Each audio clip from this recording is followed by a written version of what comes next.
Breaking news Dharmasthala తవ్వకాల్లో కీలక మలుపు తిరిగింది. నిన్నటి సిట్ తవ్వకాల్లో మానవ అవశేషాలు దొరికినట్టుగా మళ్ళీ సమాచారం వస్తుంది. 11వ నంబర్ పాయింట్ కు అతి సమీపంలో మానవ అవశేషాలు దొరికినట్లుగా తెలుస్తోంది. ఒకటే చోట 3 అస్థిపంజరాలు దొరికాయని చెప్తున్నారు. అందులో ఒకటి మహిళా అస్థిపంజరంగా గుర్తించారు. అదే ప్రదేశంలో మహిళా చీర కూడా లభ్యమైంది. బోయ చెప్పినట్లు 11వ నంబర్ పాయింట్ కు సుమారు 100 మీటర్ల దూరంలో తవ్వకాలు జరిగాయి. 6 అడుగుల లోతులో మానవ అవశేషాలు దొరికినట్టుగా చెప్తున్నారు. తవ్వకాల్లో కొండ ఎక్కుతుండగా సిట్ అధికారులు గాయపడ్డారు. అయినా తవ్వకాలు కొనసాగించారు. ఆధారాల లభ్యంపై లేఖ విడుదల చేశారు అనన్య భట్, న్యాయవాది మంజునాథ్. మొదటి నుంచి కూడా ఈయన ఇస్తున్న లీకుల ఆధారంగానే కేవలం ఈ ధర్మస్థల తవ్వకాలకు సంబంధించిన సమాచారాన్ని మీడియా బయటికి ప్రసారం చేస్తుంది.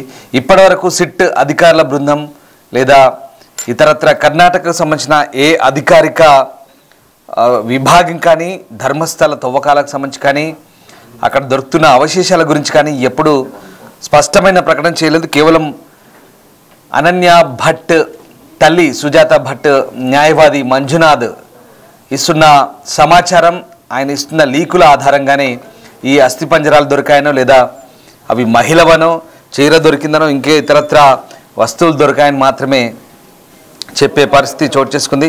సో నిపుణుల బృందం సైట్ 13 వద్ద జీపీఆర్ సర్వేను కూడా నిర్వహించబోతున్నట్టుగా తెలుస్తోంది. విద్యుత్ లైన్ ఉండడం వల్ల ఆ ప్రదేశం ప్రధాన రహదారికి దగ్గరగా ఉండడం వల్ల తవ్వకం ప్రక్రియ కొనసాగించే ముందు నిపుణుల అభిప్రాయాన్ని తీసుకోబోతున్నారు. ధర్మస్థల సామూహిక ఖననం కేసుకు సంబంధించి సాక్షి అలాగే ఫిర్యాదుదారుడు అయినటువంటి ఆ వ్యక్తి ఆరోపించిన స్థలం దగ్గర ప్రస్తుతం తవ్వకాలు అయితే జరుగుతున్నాయి. 13వ నంబర్ వద్ద ఏదైనా మానవ అవశేషాల కోసం వెతకడానికి గ్రౌండ్ పెనట్రేటింగ్ రాడార్ ఇతరత్ర సాంకేతిక పరిజ్ఞానాన్ని ఉపయోగించడంపై ప్రత్యేక దర్యాప్తు బృందం నిపుణులు సర్వే నిర్వహించబోతున్నారు. ఇక ఆ దృశ్యాలు మీరు నిన్న జరిగిన లాఠీ చార్జ్ సంబంధించిన దృశ్యాలు ఒక పక్క చూస్తున్నాం, మరో పక్క తవ్వకాలకు సంబంధించిన దృశ్యాలు మనం చూస్తున్నాం. నిన్న ఆ ప్రాంతంలో ఉద్రిక్తత చోటు చేసుకుంది. పోలీసులు జనాల్ని చెదరగొట్టారు. మీడియాపై దాడి సందర్భంగా జరిగిన దృశ్యాలు అవి. మరోవైపు ఇక్కడ తవ్వకాల సందర్భంగా చోటు చేసుకున్న పరిణామాలు అవన్నీ కూడా ఎక్కడ ఎవరిని మీడియాను అనుమతించిన పరిస్థితి, అవన్నీ కూడా ఎక్కడో దూరం నుంచి జూమ్ చేసి జూమ్ లెన్స్ ద్వారా తీస్తున్న వీడియో ఫుటేజ్. ఇదంతా ఆ ప్రాంతం అంతా కూడా చాలా గోప్యంగా తవ్వకాలు అయితే జరుపుతున్న పరిస్థితి కనబడుతుంది.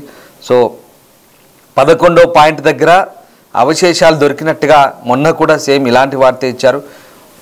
3 అస్థిపంజరాలని చెప్పారు, మహిళా చీర అని చెప్పారు. మళ్ళీ అదే సమాచారాన్ని ఇప్పుడు ఆ లాయర్ మళ్ళీ లీక్ చేస్తున్నారు.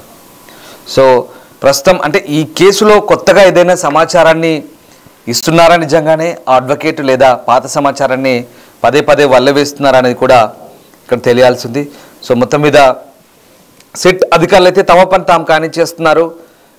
ప్రాంతం అంతా కూడా అయితే ఇప్పుడు ఆ ఆరోపణదారు ఎవరైతే ఉన్నారో విజిల్ బ్లోయర్గా మారిన వ్యక్తి ఇస్తున్నటువంటి సాక్ష్యాల ఆధారంగా జీపీఆర్ లేదా ఇతర సాంకేతిక పరిజ్ఞానాన్ని వాడే అవకాశాన్ని పరిశీలిస్తున్నారు. ఎందుకంటే అక్కడ విద్యుత్ లైన్లు ఉన్నాయి, అలాగే ఆ ప్రదేశం అంతా మెయిన్ రోడ్డుకు దగ్గరగా ఉంది. దీంతో మృతదేహాలు వెలికితీసే ప్రక్రియ కొనసాగించే ముందు నిపుణులు అభిప్రాయం తీసుకునబోతున్నారు సిట్ వర్గాలు. బెంగళూరు నుంచి ఈ జీపీఆర్ పరికరాలు రప్పించే అవకాశం ఉంది. అలాగే భారత వాతావరణ శాఖ ఐఎండీ ఆరెంజ్ అలర్ట్ కూడా జారీ చేసింది. దీంతో వర్షాలు కురిసే ఛాన్స్ ఉంది. సో జీపీఆర్ ఉపయోగించి ఇప్పుడు ఈ స్పాట్ నెంబర్ 13 పై దృష్టి పెడుతున్నట్టుగా సిట్ అధికారులు వెల్లడిస్తున్న సమాచారం. డీజీపీ ప్రణబ్ మహత్తి, డిఐజీ అనుచేత్ ఈ కేసులో దర్యాప్తు అధికారి ఎస్పీ జితేంద్ర కుమార్ దయామా నేతృత్వంలో సిట్ బృందం సంఘటనా స్థలాన్ని సందర్శించి నిపుణుల సర్వే నిర్వహించబోతుంది. ఈ తడి నేల అలాగే వర్షం నుంచి సిగ్నల్ ఖచ్చితత్వాన్ని తగ్గించే అవకాశం ఉన్నప్పటికీ కూడా తవ్వకాలకు సహాయం చేయడానికి గ్రౌండ్ పెనట్రేటింగ్ రాడార్ లేదా పర్వత రాడార్ వ్యవస్థలను ఉపయోగిస్తామని అధికారులు చెప్తున్నారు. విజువల్ బ్లోయర్ చూపించిన 13 ఖనన స్థలాల్లో 12 ప్రదేశాల్లో తవ్వకాలు పూర్తయ్యాయి. సైట్ నెంబర్ 11కి దగ్గరగా ఉన్న స్పాట్ 14 కూడా తవ్వారు. అలాగే మానవ అవశేషాలు కనుగొన్నట్టుగా ఇక్కడ సిట్ అధికారులు అయితే అధికారికంగా వెల్లడించలేదు. కానీ ఈ ఆగస్టు 4న స్పాట్ నెంబర్ 11కి దగ్గరగా ఉన్న చెట్టు దగ్గర అనుకోకుండా ఒక అస్థిపంజర అవశేషం అయితే కనుగొనబడింది. సో పాజీ పారిశుద్ధ్య కార్మికుడు దశాబ్ద క్రితం ధర్మస్థల గ్రామంలో జరిగిన అత్యాచారం హత్య కేసులో బాధితుల మృతదేహాలను ఖననం చేయమని తనను బలవంతం చేశారని ఆరోపించారు. జూలై 19న డీజీపీ ప్రణబ్ మహంతి నేతృత్వంలో ప్రత్యేక దర్యాప్తు బృందం అయితే ఏర్పాటు చేశారు. సో మొత్తం మీద ఇవాళ మళ్ళీ తవ్వకాలు అయితే జరుగుతున్న పరిస్థితి కనబడుతుంది ఆ ప్రాంతంలో. దానికి సంబంధించిన తాజా దృశ్యాలు అయితే చూస్తున్నాం. సో ప్రస్తుతానికి 13వ స్థానంలో ఈ సిట్ దర్యాప్తు గ్రౌండ్ పెనిట్రేటింగ్ రాడార్ అంటే జీపీఆర్ సిస్టమ్ని వాడబోతున్నట్టుగా తెలుస్తుంది. ప్రస్తుతానికి ఆ ప్రాంతం అంతా కూడా తవ్వకాలు జరిపేందుకు అధికారులు సిద్ధమవుతున్నట్టుగా తెలుస్తుంది. సో సామూహిక సమాధి విచారణలో ధర్మస్థల అటవీ స్థలం ఇప్పుడు మళ్ళీ శోధనకు సిద్ధమవుతుంది. అంటే పూర్తిగా ఆ ప్రాంతాలంతా కూడా తవ్వకాలు నిర్వహించి నిఘా పరికరాలు పెడుతున్నారు. ఆ ప్రాంతమంతా భారీ యంత్రాలతో తవ్వకాలు చేస్తున్నారు. నేత్రావతి స్నానఘాట్ సమీపంలో ప్రస్తుతం ఈ ప్రక్రియ అయితే నిరాటంకంగా కొనసాగుతోంది. అక్కడ వర్షాలు పడ్డప్పటికీ ఎలాంటి ఆటంకం లేకుండా తవ్వకాలు జరుగుతున్నాయి. నెంబర్ 13 దగ్గర ఇప్పటికే బ్యారికేడ్లతో కప్పబడే ఆ ప్రాంతాన్ని నిఘాలో ఉంచామని అధికారులు అయితే చెప్తున్న పరిస్థితి కనబడుతుంది. సో 1995 నుంచి 2014 మధ్య ఈ పారిశుద్ధ్య కార్మికుడు ఈ ఖననాలు చేసినట్టుగా చెప్తున్న ప్రాంతంలో 11A దగ్గర సిట్తో పాటు వెళ్ళాడు. 11A అనేది కొత్తగా స్పాట్ నెంబర్ 11 వద్ద అడిషనల్గా మరొక పాయింట్, అది 11A అని చెప్తున్నారు. సో అక్కడ మహిళలు మైనర్లతో సహా అనేక మృతదేహాలను రహస్యంగా ఖననం చేశానని అతను ఆరోపించాడు. సో లైంగిక హింసకు సంబంధించిన ఆధారాలున్నాయంటూ కూడా చెప్తున్నాడు. అతని వాంగ్మూలం మెజిస్ట్రేట్ ముందు నమోదు చేయబడింది. సో దాని ఆధారంగానే ప్రస్తుతం విచారణ అయితే జరుగుతుంది. సో గత వారం అస్థిపంజర అవశేషాలు బయటపడిన ప్రదేశానికి సమీపంలో ఉన్న ప్రదేశానికి ఈ సిట్ అధికారి జితేంద్ర దాయమా బృందాన్ని నడిపించారు.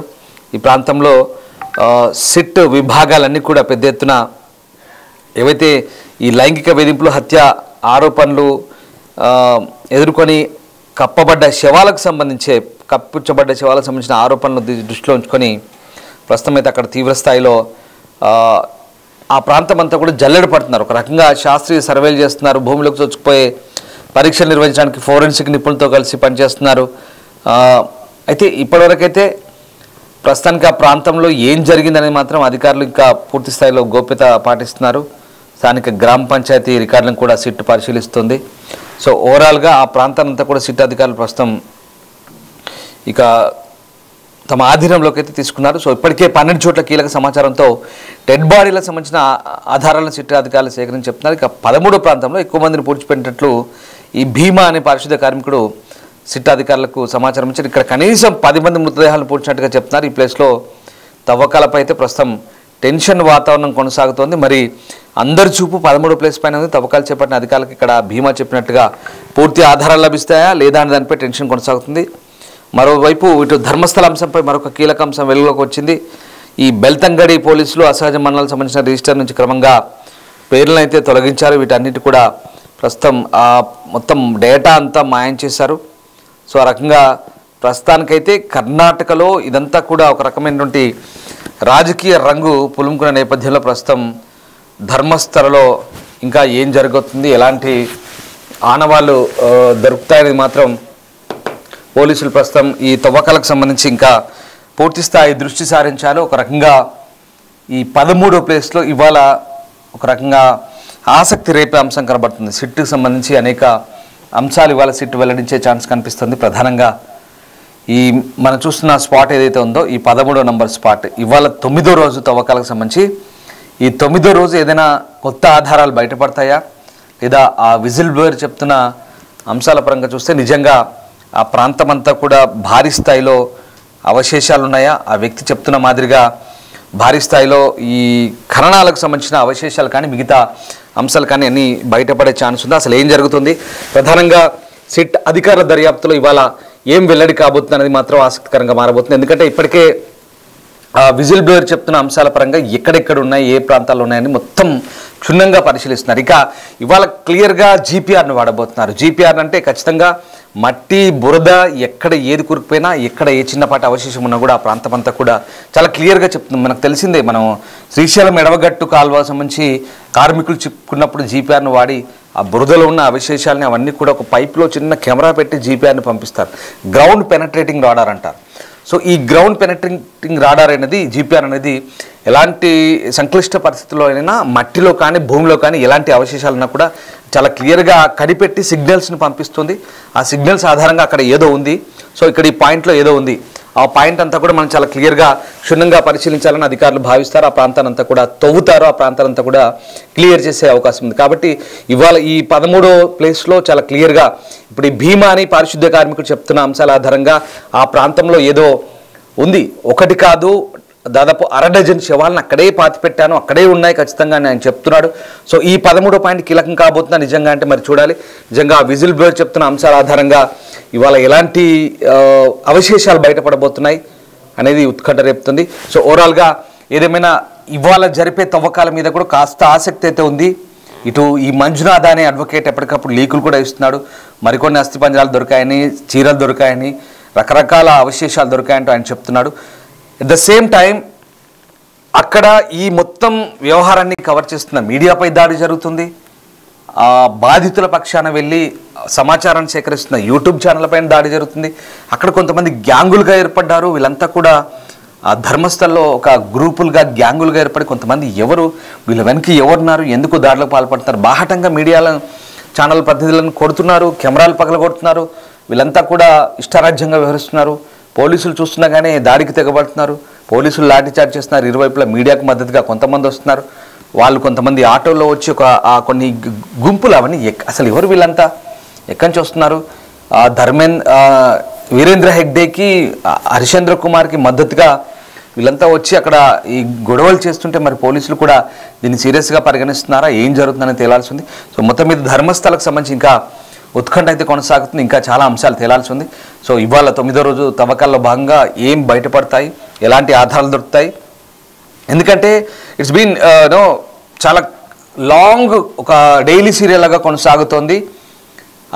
ఆయన చేస్తున్న ఆరోపణలకు నిజమైన ఆధారాలు ఉన్నాయా లేవా, ఇదంతా ఒక డైలీ ఎపిసోడ్ లాగా, డైలీ సీరియల్ లాగా మాదిరిగా సాగుతుందా, లేదా నిజంగానే ఈ ఆధారాలన్నీ కూడా పూర్తిగా అక్కడ ఆ ప్రాంతం నుంచి కొట్టుకుపోయాయా, ఇంకా ఈ చెప్తున్న 15 పాయింట్లు కాక ఇంకా 15 పాయింట్ల, ఇంకా వందలాది శవాలు, ఒకటి కాదు రెండు కాదు వందలాది శవాలు అంటే ఇవన్నీ ఎక్కడెక్కడ పాతి పెట్టాడు ఏంటి అనేది తెలియాల్సి ఉంది. సో వాటన్నిటికీ సంబంధించి పోలీసులు అయితే చాలా క్షుణ్ణంగా ఓపిక్గా ఇంకా తవ్వకాలు జరిపి పరిశోధన చేయాల్సిన అవసరం కనిపిస్తుంది. చూడాలి మరి ఫోరెన్సిక్ ల్యాబ్ ఇచ్చే రిపోర్ట్ కూడా కీలకం కాబోతుంది. సో ఇది ఈ రకంగా ఎలాంటి మలుపు తిరగబోతుంది కేసు, ఎలాంటి పర్యవసానాలు చోటు చేసుకుంటారని మాత్రం ఆసక్తికరంగా ఉండబోతుంది.